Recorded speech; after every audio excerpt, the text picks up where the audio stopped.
Allez, bonjour à toutes et à tous, ravi de vous retrouver à titre exceptionnel ce matin.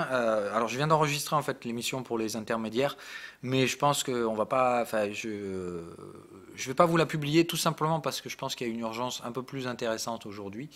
Donc on va simplement inverser, c'est-à-dire que je ferai l'émission intermédiaire demain. Et on fait l'émission expert aujourd'hui parce que je veux vous parler des rivers.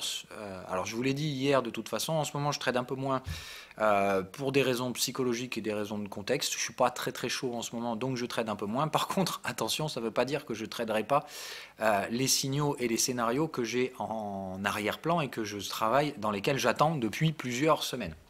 Donc le DAX, vous le savez que cette zone, je veux la traiter, vous savez que je la surveille, vous savez que je vais la shorter, et que je vous ai dit que dans tous les cas, 322, je dégommerai. Bon, j'ai dégommé ce matin un peu plus vite de toute façon, et je vais vous expliquer ça. Alors, qu'on soit d'accord, ici c'est expert, donc tout ce qui est intermédiaire, un peu en manque d'expérience et tout ça, vous me sortez de là, je veux clairement pas vous voir regarder ces émissions. Là, on va parler entre expérimentés, je parle de rivers, et je vais pas parler de rivers gentils, on parle de gros rivers. Là, je expose mon capital, moi, ce matin, et avec des risques, hein, c'est-à-dire pas sans risque non plus, hein, il y a toujours une prise de risque. Je vais vous l'expliquer, donc je parle plutôt donc, de trade agressif en reverse, donc le plus haut niveau de prise de risque. On va essayer de décortiquer un peu tout ça, mais il me semble important qu'on l'ait parce que comme ça on peut le traiter en temps réel. Donc j'ai pas vraiment envie en fait ce matin de vous publier une émission intermédiaire dans laquelle je peux pas parler de ça parce que c'est beaucoup trop agressif pour les niveaux intermédiaires. Alors que je préférerais en parler en temps réel, voilà, pour pas avoir à le faire demain avec soit des positions validées, soit invalidées. C'est mieux qu'on le fasse à chaud, comme ça vous avez vraiment les sentiments et compagnie. Donc comprendre pourquoi je prends cette position. Alors, déjà d'une, le scénario de base pour les rivers, rappelez-vous, c'était ce que j'avais dit, on surveille un peu cette zone et on attend sagement d'avoir des signaux techniques, horaires 15 minutes, et dans tous les cas, je shorterai les Bollinger horaires. C'est ce que j'avais dit. Bon, bah voilà, autrement dit, hier j'ai eu le signal.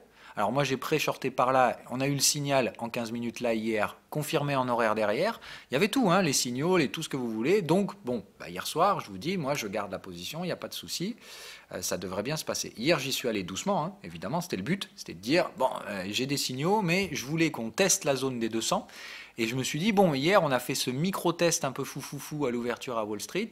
Et je me suis dit, bon, bah, c'est bon, on l'a fait, ça suffit. Alors évidemment, non. Du coup, ce matin, on envoie le push volatile. On vient chercher l'écart type. C'est pour ça qu'hier, il fallait garder des stops larges, hein. C'est pour ça que j'ai mis des stops relativement larges hier et des tailles de position relativement faibles.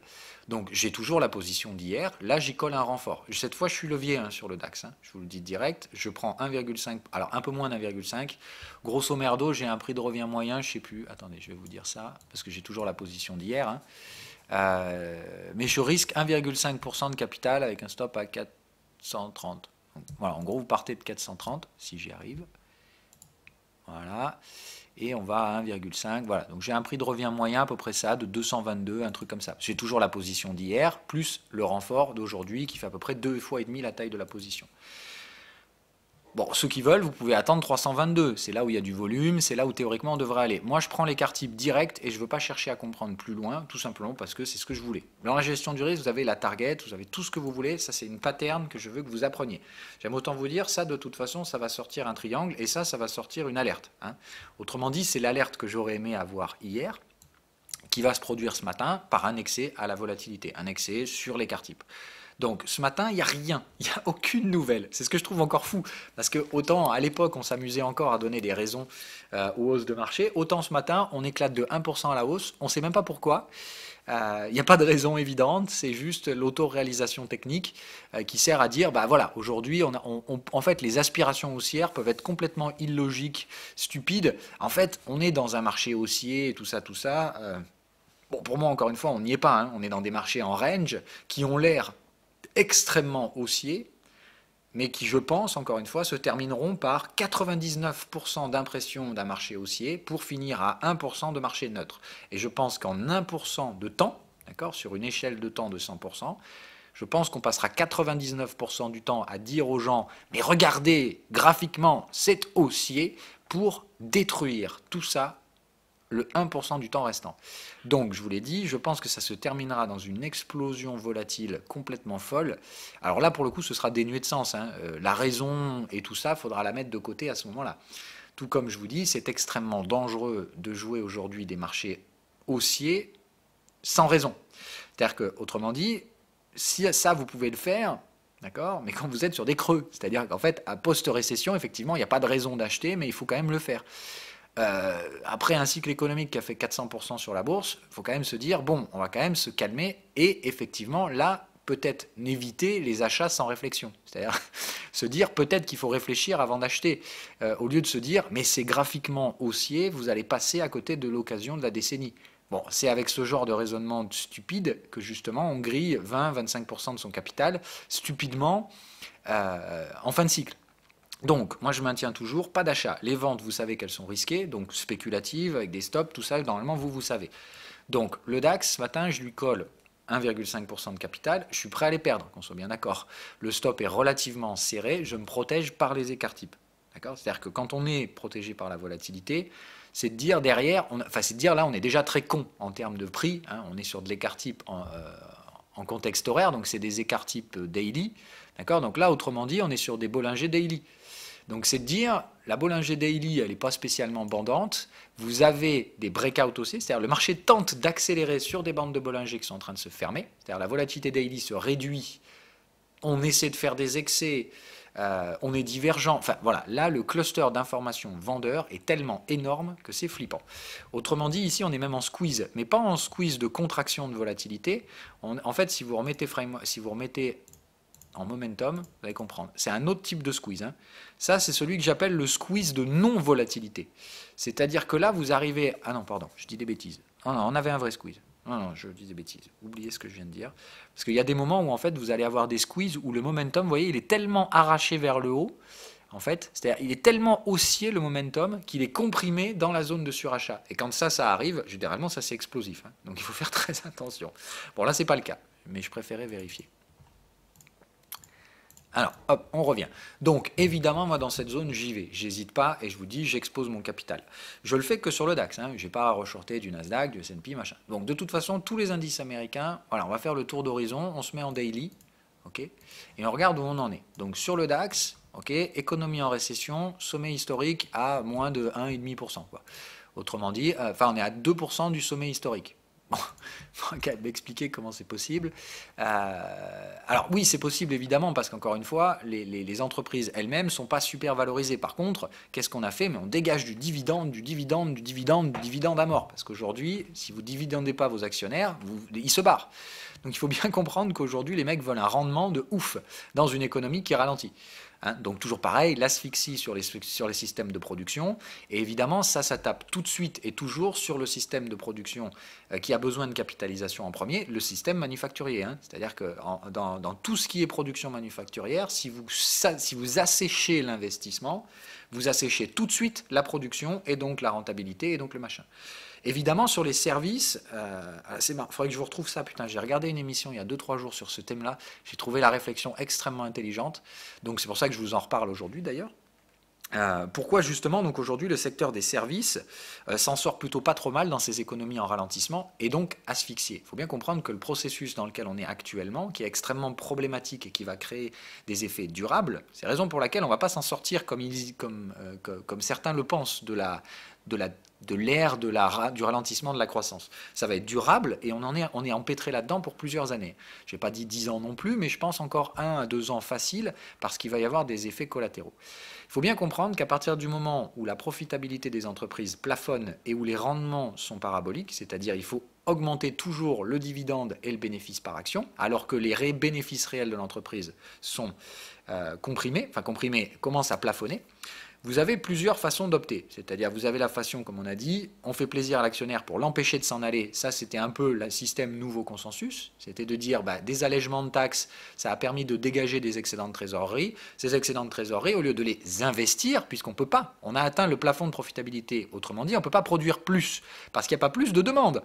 Donc, qu'est-ce qu'on fait? Dans ce cas-là, on augmente mécaniquement le retour sur investissement des capitalistes. C'est-à-dire de ceux qui sont partis de l'entreprise. C'est tout à fait logique, encore une fois. Si vous placez ce raisonnement-là à la place d'un trésorier ou d'un comité de direction, évidemment, ces gens-là, ils ont de l'argent, ils ne peuvent pas le mettre dans l'entreprise. Qu'est-ce qu'ils vont faire? Évidemment, se le reverser. Donc, sous forme de dividendes, sous forme de hausse de salaire sur les gros cadres dirigeants. C'est exactement la mécanique qui est en place depuis 2 ans, depuis que Trump a mis en place son tax plan.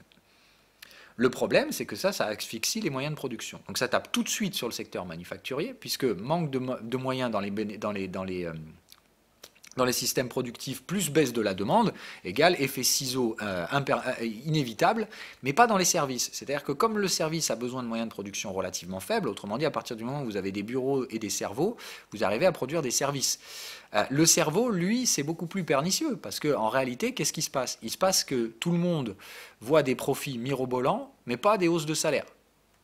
Mais ça, encore une fois, ça produit des effets sur les cerveaux, pas sur les effets productifs. C'est-à-dire que un humain, il encaisse au début. Il va se dire, bon, mon patron a fait x2 sur son salaire, les actionnaires commencent à se gaver leur race, et moi, par contre, mon salaire, il n'a pas monté. Donc ça va durer un moment. Okay, mais il faut bien comprendre que c'est ça le contexte dans lequel on est aujourd'hui, et qui est absolument magique, à savoir, on injecte de l'argent pour éviter les baisses de valorisation des entreprises, qui bénéficient donc d'excès de trésorerie sur certaines entreprises. Hein, il y en a, on leur permet juste de survivre. Mais sur d'autres entreprises, excès de trésorerie. On ne peut pas investir parce qu'il n'y a pas plus de demande. Autrement dit, on ne va pas produire plus de choses pour se retrouver avec des excédents. Tout à fait logique. Hein. Donc qu'est-ce qu'on va faire du blé? On ne peut pas le garder en trésorerie nette, ce serait complètement con. Donc qu'est-ce qu'on fait? On achète des concurrents, d'accord? Donc on crée des systèmes monopolistiques. À partir de là, qu'est-ce qu'on fait? On ne devient pas plus productif, on crée tout simplement des synergies. Alors ça, c'est le joli mot de la fusion-acquisition. Dans une fusion-acquisition, on ne devient pas plus profitable, on crée des synergies. Voilà. Alors évidemment, on crée des synergies, mais quand vous fusionnez deux géants, vous ne créez aucune synergie. La seule chose que vous faites, c'est que vous détruisez mécaniquement la concurrence. C'est-à-dire vous créez des systèmes monopolistiques. Ça, il faut faire très attention, encore une fois. Parce que quand ça se met en place, ça finit toujours de la même façon, c'est-à-dire que derrière, il y a un pouvoir étatique qui prend le pouvoir sur ces entités et qui les détruit. C'est-à-dire tout simplement, il y a l'État qui arrive et qui scinde tous ces gros conglomérats. Donc ça, c'est un autre risque, mais un risque d'origine politique. Et pour l'instant, je pense que ça ne se produira pas avant les prochaines élections américaines. Donc celui-là, il est plutôt lointain, ce risque-là. Ce n'est pas Trump qui va s'attaquer au GAFA, parce qu'évidemment, il a bien compris que sinon, il ne sera pas réélu. Donc pour l'instant, on attend.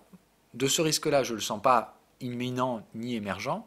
Par contre, le risque sur le prix, ça, c'est un énorme problème. Il faut bien comprendre qu'il y a deux sorties à ce schéma-là. C'est soit tout simplement, au bout d'un moment, les travailleurs en ont plein le cul et ils demandent des hausses de salaire, sinon ils se barrent. Et ça, c'est ce qui se produit quand on a justement un chômage au plancher. C'est-à-dire qu'au bout d'un moment, le travailleur va dire, bon, maintenant, moi, je peux trouver du travail partout. Si tu ne montes pas mon salaire, je dégage. Et ça, c'est très problématique. Parce que ça fait quoi? Ça crée une hyperinflation. C'est-à-dire que d'un coup, l'inflation sous-jacente qu'on a depuis plusieurs mois, et depuis plusieurs trimestres, on se dit, mais putain, mais c'est fou, on a de la croissance, on n'a pas d'inflation, on a des injections monétaires, et bon, effectivement, on a des tensions commerciales. C'est ce qui faisait que, entre guillemets, on arrivait à garder le verre à moitié plein et à moitié vide. Là, on se dit, putain, c'est génial, les tensions commerciales, c'est fini. Alors, d'une part, c'est pas fini. De deux, je pense que d'autres problèmes vont arriver pour les remplacer et on va voir ce que ce sera. Mais donc, là, théoriquement, le leitmotiv du marché actuellement, c'est plus de tensions commerciales, toujours plus d'injections monétaires, toujours pas d'inflation, et toujours pas et retour de la croissance. C'est-à-dire qu'aujourd'hui, on commence à voir les soft data qui s'étaient fortement détériorées, on voit qu'elles arrêtent de se détériorer. Le PMI hier, franchement, était bon. 55, c'est même au-dessus de ce que tendait le consensus. Voilà. Donc il faut bien comprendre que on préfère aujourd'hui se dire, mais peut-être qu'on a été irrationnellement baissier. Alors, première question, est-ce qu'on a seulement été baissier? Non, en fait. À aucun moment, on a été baissier. Donc, la question est de se dire, est-ce que maintenant, on doit du coup être irrationnellement haussier après avoir été si irrationnellement baissier? Moi, je me pose toujours la question. Alors, par contre, c'est l'état de marché dans lequel on est aujourd'hui. La capitulation haussière. C'est-à-dire d'essayer de voir jusqu'où on peut aller avant de casser. Là, il faut bien être conscient que du coup, l'objectif, ça va être de casser. Donc je vous l'ai toujours dit, moi je ne crois pas à l'effondrement du système financier, ça me paraît improbable et beaucoup trop dystopiste. Donc le principe est que il y a d'un côté les utopistes qui disent mais bon, de toute façon les problèmes vont se résoudre, ce qui est logique effectivement quand il y a encore de la croissance à faire. Bon, aujourd'hui il n'y a plus vraiment d'espoir de croissance, si ce n'est essayer de s'accrocher à des injections de liquidités toujours plus grandes. Hein, voilà. C'est-à-dire s'en remettre à un pouvoir de création monétaire pour dire quoi qu'il arrive, on empêchera les prix de baisser. Bon, Ça, c'est une croyance. Encore une fois, on y croit, on n'y croit pas. Ça, c'est un état d'esprit, c'est un état de fait. Pardon, enfin, c'est un choix personnel que vous avez. Moi, j'ai choisi de ne pas y croire. C'est-à-dire que moi, une fois tous les 10 ans, le paradigme, je lutte contre lui. Et je pense qu'il est venu l'heure de lutter contre ce paradigme depuis les 2 dernières années. Maintenant, ça prend du temps. J'aurais peut-être tort, mais c'est un choix. Voilà, je l'assume et je l'assumerai jusqu'au bout. Vous le suivez pas, si vous partagez ce sentiment, c'est votre problème. Ou si vous ne le partagez pas, vous faites ce que vous voulez. Chacun doit avoir son état d'esprit là-dessus. Ce qu'il faut comprendre, c'est que quoi qu'il arrive, ici, on a affaire à des marchés qui cherchent un reverse. Un reverse, pas en horaire, un marché qui cherche des reverses hebdomadaires. Donc c'est toujours le problème de savoir à quel moment on va lancer les cycles baissiers hebdomadaires. Et quand vous voyez des bougies comme ça, c'est-à-dire là, théoriquement, c'est une bougie de breakout qu'on a en hebdomadaire, sans raison, sans volume, moi je me pose la question de me dire, mais qu'est-ce qui se passe? Est-ce qu'on est au début de la capitulation haussière? C'est-à-dire là, c'est la poussée haussière fulgurante et folle, un truc comme ça, hein, voilà, c'est un truc type QE, mais là, il n'y a même plus besoin en fait de justifier. Là, le but est d'aller le plus loin possible, sans justification, justement, c'est-à-dire d'amener le paroxysme de la réflexion. C'est-à-dire tout simplement de dire, si vous réfléchissez, vous trouverez le truc complètement fou. Et c'est tout l'intérêt de la chose. Voilà, donc je vous prépare aujourd'hui à la psychologie de la capitulation haussière. Moi, ce n'est pas le scénario que je choisis. Donc encore une fois, je pense qu'on fait tout pour s'en rapprocher, mais qu'on va s'arrêter. Par contre, il faut bien comprendre que c'est une vision totalement utopiste de la chose. C'est-à-dire que c'est d'un stupide affligeant. Et si vous avez un processus de décision rationnel, ça va vous mettre énormément à mal. Donc, pas de lutte, c'est vraiment essentiel que vous compreniez ça. Moi aujourd'hui je short le DAX, je suis prêt à perdre 1,5% de capital. Par contre, si ça passe pas aujourd'hui et qu'on compte clôture la semaine comme ça demain soir, moi c'est terminé. Hein. C'est juste de dire, bon bah game over, je lâche l'affaire, ils sont vraiment trop forts. Voilà, si je me fais péter ce stop loss sur le DAX, c'est terminé pour ma part. C'est de dire derrière le risque d'aller se prendre une capitulation haussière est tellement grand que moi je ne veux pas jouer dans ce type de marché-là. Voilà. La capitulation haussière, derrière, je la prendrai qu'avec un signal vendeur. Autrement dit, j'attendrai sagement qu'on fasse des sommets. Alors, ça se retournera comme ça. Hein. C'est-à-dire que derrière, quand ça se retourne, c'est V-top et c'est terminé. La capitulation haussière, choper le point haut, c'est quasi impossible. Tout simplement parce que pour essayer de choper ces points hauts, le risque que vous devez prendre est considérable. Alors que dans ces cas-là, il n'y a plus de rationalité, donc il n'y a plus de gestion du risque, donc il n'y a plus rien en fait. Quand on arrive dans ces marchés-là, s'il vous plaît, vous arrêtez. C'est le seul type de marché dans lequel vos stratégies de reverse seront mises en échec perpétuel. Le seul truc que vous devez faire ici, c'est attendre. Il n'y a pas de prix, il n'y a rien du tout. Quand on est encore une fois dans des retracements comme on l'est aujourd'hui sur le DAX, j'ai des zones sur lesquelles je peux traiter les prix. Parce que j'ai des traces qui me permettent de dire ici il va se passer probablement quelque chose. Ça reste toujours probable. Mais quand on arrive sur les sommets historiques, qu'on y arrive avec la bêtise avec laquelle on est aujourd'hui, la folie furieuse, voilà, c'est de la pure folie. Ce n'est pas justifiable techniquement ni fondamentalement. Il n'y a aucune logique financière à la capitulation haussière. La capitulation haussière, c'est un état de marché qui crée derrière sa propre contrepartie. Comme je vous dis, capitulation haussière égale derrière, on risque de créer un vilain crack boursier. Mais je parle d'un truc violent, c'est-à-dire que le scénario que j'ai pour l'instant, je pense qu'il est toujours viable, que là on fait tout pour essayer d'aller au maximum et qu'on va faire machine arrière. Si on ne fait pas marche arrière et qu'on va à la capitulation haussière, le scénario derrière, je vais le changer. Autrement dit, pour moi, derrière, c'est faillite du système financier. Et là, on ira sur une vraie grosse récession vilaine, avec probablement les gens dans la rue derrière et des choses un peu moins cool. Maintenant, je pense que ce n'est pas ce qu'on va faire. Donc, pour l'instant, je lutte une dernière fois face à ces mouvements sur le DAX. C'est le seul où j'ai pas encore le sommet historique, donc des gestions du risque. Maintenant, je vous dis, si on continue d'arracher comme ça, bon, si on va jusqu'à 320, il n'y a pas de souci, ça c'était prévisible, on sait qu'on peut le faire. Maintenant, voilà, 430, c'est là. Moi, c'est de dire, on fait 430, c'est terminé. À ce niveau-là, pour moi, il n'y a même plus le moindre once de rationalité. Et c'est de dire, bah, on s'en fout. Donc en fait, maintenant, le prix n'importe plus. On va aller voir jusqu'où on peut monter. Alors, dans ce jeu-là, évidemment, je vous dis, faites très très attention. On ne fait plus de la bourse, on ne fait donc plus de la gestion du risque. On rentre dans des schémas émotifs dans lesquels vous ne pouvez pas trader avec vos stratégies techniques. Ok? Ça, c'est vraiment la leçon qu'il faut que vous preniez absolument, parce que malheureusement, vous allez y être confronté. Alors que vous continuez de lutter, que vous continuez de chercher des trades, je peux le comprendre, vous prendrez probablement une très belle leçon. Moi, je l'ai prise à l'époque, cette leçon, parce que des capitulations haussières, j'en ai vécu. Hein.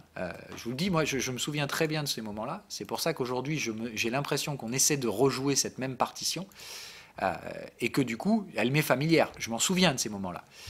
Je vais essayer de revenir carrément en hebdo. Voilà. Moi, je me rappelle de ces moments-là sur le DAX. Je me rappelle tout simplement de ces moments QE, c'était d'une folie furieuse. Évidemment, moi, je cherchais le reverse à ce moment-là, et j'ai pris des gros gadins. Voilà. Quand je parle de gros gadins, c'est pareil, des drawdowns de 10%, des trucs qui n'arrivent pas souvent, et voilà. Donc j'ai pris des leçons à ce moment-là.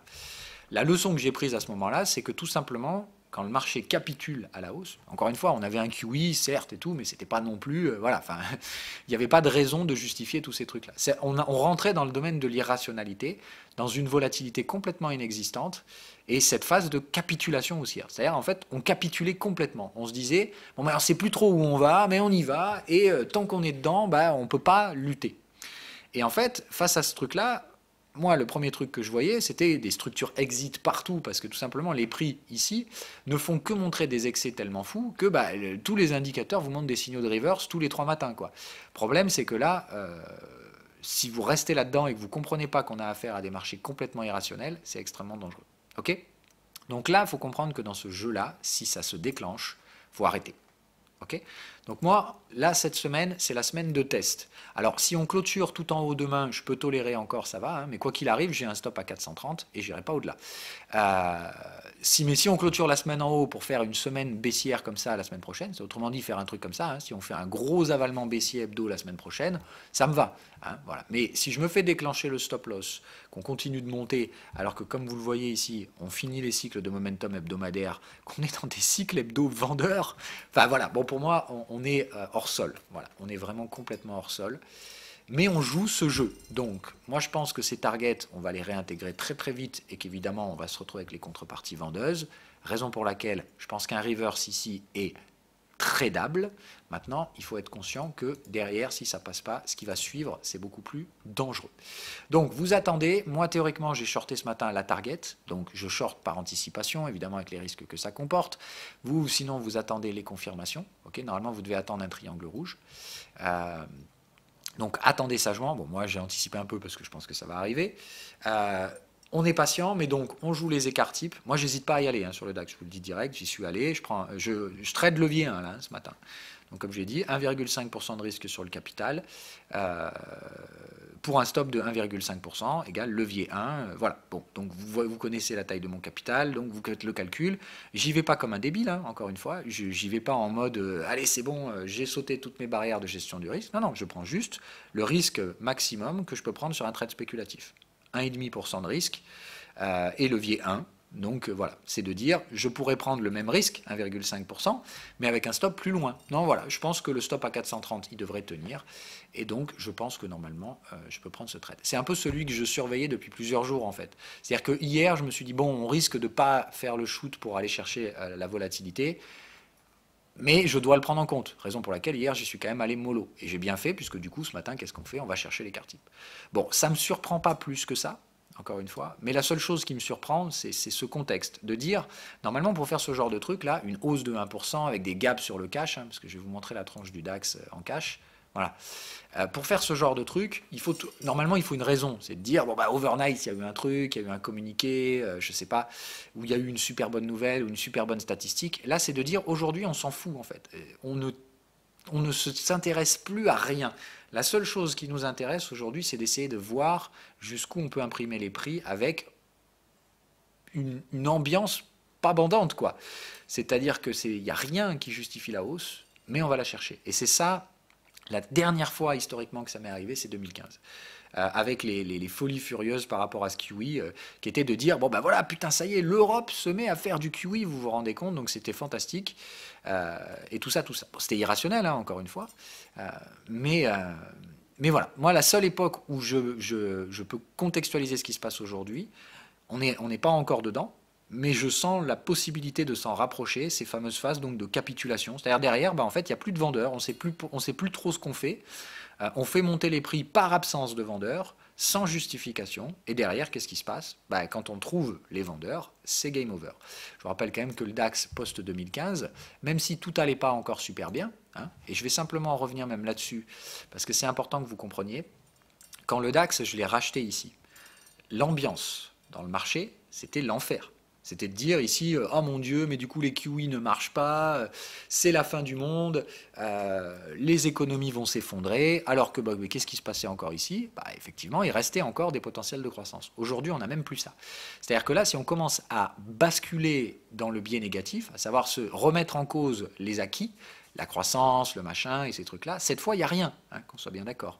C'est-à-dire que la croissance molle, va falloir faire avec, alors que là, on pouvait se dire encore à l'époque, c'est bon, il y a encore des profits à faire au niveau des entreprises, et il y avait encore des hausses logiques, des hausses techniques. C'est-à-dire que d'un point de vue technique, on savait qu'on n'était pas nécessairement sur un sommet de moyen terme, enfin sur un sommet de long terme. Aujourd'hui, je pense qu'on est sur un sommet de long terme. Donc je pense tout simplement qu'on va mettre à mal des supports et qu'on ne va pas y aller gentil. Voilà. Donc c'est ça ce qui me fait un petit peu peur cette fois sur le DAX, c'est de dire, face à ces marchés un peu capitulants comme ça, ce qui suit derrière, c'est une irrationalité dans l'autre sens. Systématiquement, c'est toujours par dualité. Donc, je me rappelle de l'irrationalité qu'on vivait à ces moments-là. Moi, c'est à peu près par là que je sortais le DAX, évidemment, donc je me suis pris 3-4% de hausse de plus.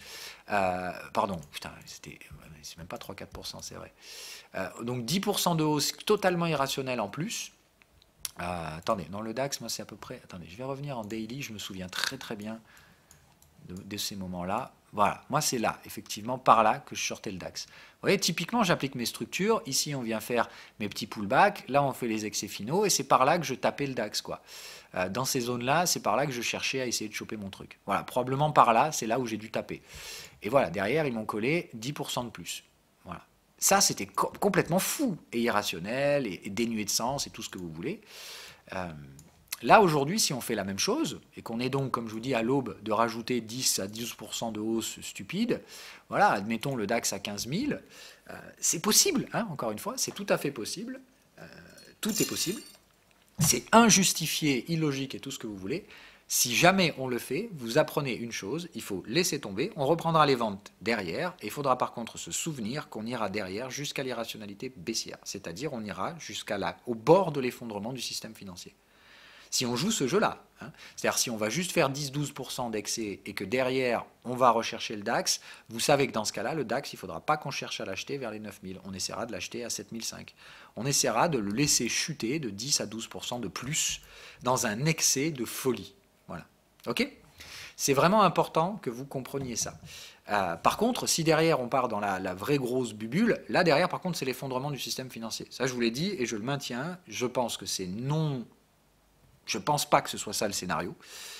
Mais par contre, si on le fait, c'est clair et net. Moi, je l'ai dit, si on fait des petites hausses de capitulation, 5-10% sur les indices de plus, de manière irrationnelle, et que c'est rapidement corrigé derrière par une explosion de volatilité, on devra payer le prix des pots cassés, ça c'est clair. Ça se paiera par le prix d'une volatilité exacerbée à la vente derrière et des extensions par rapport au niveau de support qu'on aurait pu viser théoriquement. Option numéro 2, si on part vraiment en parabole haussière et que ça tient, c'est-à-dire si on part pour 2-3 trimestres de hausse complètement folle jusqu'aux élections américaines, derrière, je vous le dis direct, moi je commence à migrer à la campagne, je veux un champ et je vous ai déjà prévu là-dessus. C'est vraiment un scénario que j'ai, hein, c'est pas un truc d'altermondialiste et de réac et compagnie, c'est de dire, moi si on va vers ça, je veux clairement pas être en ville. En tout cas, je veux avoir une autonomie beaucoup plus accrue que celle que j'ai aujourd'hui vis-à-vis des conséquences qui vont arriver derrière. Parce que là, c'est clair et net que si on joue cette partition-là qui est très dangereuse, les conséquences seront très dangereuses. Voilà. Je ne pense pas du tout que ce soit le leitmotiv. Encore une fois, ça me paraît trop dystopien comme version. Autrement dit, c'est vraiment la version de l'effondrement de la civilisation, bref, théorie des machins que vous voyez à droite à gauche. Émerger un peu partout sur YouTube en ce moment. La collapsologie et tous ces trucs comme ça. Okay, donc, encore une fois, ce sont des sciences, pour ma part, un petit peu vendeuses, c'est-à-dire qu'effectivement, ça permet de vendre du papier et de faire des vidéos YouTube. Donc, ça vend bien, en tout cas, ça plaît aux gens. Moi, je ne crois pas à la collapsologie, mais je crois à l'entre-deux. C'est de dire, pour moi, il y a deux extrêmes. Il y a l'extrême capitalisme et la collapsologie, et la réalité se trouve un peu entre les deux. Autrement dit, un petit choc financier, on donne un peu raison à tout le monde, mais les deux camps ont tort, hein, autrement dit. Donc cette solution permanente par la technologie et l'injection monétaire, bon, bah, on va lui dire au revoir, hein, c'est l'ancien monde. Mais le nouveau monde n'arrivera pas par la collapsologie, autrement dit, c'est pas en tuant les pairs qu'on arrivera à créer quelque chose de nouveau. C'est exactement ce qu'on croit à chaque fois. Tiens, d'ailleurs, ça, on fera une émission psycho sur ce thème-là. Pourquoi, mécaniquement et psychologiquement parlant, on pense qu'on a toujours besoin de tuer le père pour créer quelque chose de nouveau? Puisque c'est un peu exactement ça, hein. Aujourd'hui, parler avec des ados ou des trucs comme ça, ils vous diront tous, oui, nous, ce qu'on veut, c'est une économie un peu plus juste, un peu plus verte, un peu plus machin. Vos conneries capitalistes, on n'en veut plus, quoi. Voilà. Mais encore une fois, ils pensent que c'est en tuant le père qu'ils obtiendront ce qu'ils veulent. La réalité, c'est encore une fois un mix entre les deux mondes. On aura demain probablement un monde plus vert, moins capitaliste, mais il sera ni tout vert et révolutionnaire, ni survie du monde capitaliste sous sa forme dystopique, autrement dit, les pères qui tuent les enfants, quoi. Tu vois, enfin, on peut un peu dire comme ça. Parce que c'est ça. La vision qu'on a aujourd'hui, les jeunes pensent qu'il faut tuer les pères, les vieux pensent qu'il faut tuer les jeunes. C'est un truc de dingue. La réalité, c'est qu'il faut juste trouver un putain de juste milieu, quoi. Donc, moi, j'attends toujours le moment où les deux esprits vont se tempérer, entre guillemets, les uns comme les autres. Voilà. Allez, se termine sur ces doux mots un peu plus optimistes, donc que ce soit ni d'un point de vue des visions dystopiques, ni d'un point de vue des visions utopistes. Dites-vous bien une chose, hein, voilà. La plupart du temps, les gens se réfugient dans ce qui leur correspondent à ce qui leur plairait le plus. Donc effectivement, si vous êtes plutôt du genre progressiste à vouloir un monde vert et compagnie, ça vous fera extrêmement plaisir de regarder des vidéos collapsologues et trucs du genre. Pourquoi? Parce que ça vous dit, ouais, c'est super, on va gagner, c'est nous qui allons les faire tomber et compagnie. Non, réfléchissez bien. D'un certain côté, eux s'accrochent au même paradigme dans l'autre sens. Ils s'accrochent au fait de dire, ouais, mais c'est bon, de toute façon, on va trouver les solutions technologiques pour relancer la croissance, on va trouver toutes les solutions pour réussir à relancer la machine, et leurs conneries écologiques, ils vont se les mettre au cul. Voilà, bref. Moi, je pense encore une fois que ni l'un ni l'autre n'auront raison. Voilà. Allez, sur ces 12 paroles, je vous souhaite à toutes et à tous un bon week-end pour les expérimenter. Demain, on se retrouve pour les intermédiaires. On essaiera de parler et de trouver des cadres dans lesquels on peut parler de choses un peu moins radicales que les reverse. D'accord? Donc plutôt essayer de trouver des accumulations, des trucs comme ça. Et il n'y en a pas beaucoup en ce moment, hein, puisqu'on est plutôt effectivement en train d'essayer d'aller chercher la folie partout. Il y a quand même des cas de figure, par exemple General Electric, c'est des trucs comme ça, qu'on traitait quand même dans le portefeuille. Donc on va essayer de voir ça, je vous parlerai de Boeing demain je pense. On va essayer de parler de Microsoft, on parlera de Facebook, qui est en train de faire des pullbacks de type range et compagnie. Bah, tiens, je vais le faire vite fait. Mais voilà, Facebook, hein, c'est typiquement les genres de trucs où là, on est sur les phases de capitulation, où je pense là, Facebook, la direction, c'est sous les $100 hein, derrière. Donc encore une fois, faites ce que vous voulez, mais... Pour moi, là, les cycles hebdo, ils sont largement exploitables. Là, vous avez le gros trade de range qu'on est en train de commencer de valider. Autrement dit, là, c'est le pullback sur ce sommet-là. Ça, c'est le pullback sur celui-là. Une fois qu'on va y arriver, c'est tous les supports qui vont s'enfiler les uns après les autres. Hein. Voilà. Donc Facebook, je vais y aller. Hein. Je vais commencer à y aller de manière un petit peu plus coriace. Mais je vous le dis direct, hein, Facebook, ça fait partie des trucs qu'on va traiter demain dans les émissions intermédiaires. Ok, mais pour ça, j'aimerais d'abord m'assurer que les marchés ne vont pas chercher l'irrationalité haussière. Donc pour l'instant, vous y allez mollo, ok. Il y a un fort risque de capitulation haussière, et tant que ce risque n'est pas annihilé, je préfère rester soft sur l'ensemble des ventes sur la cote américaine et évidemment sur les indices, quels qu'ils soient, hein, c'est-à-dire qu'ils soient européens, japonais, puisque là, du coup, pareil, hein, c'est l'envolée lyrique au Japon. Hein. Là, c'est partout l'envolée lyrique. Je vous dis, là, on est en train d'aujourd'hui d'essayer de créer les forces d'accélération qui pourraient nous permettre d'aller chercher tous les sommets historiques et la folie furieuse qui pourrait s'installer au-dessus de ces derniers. Voilà. Allez, bye bye.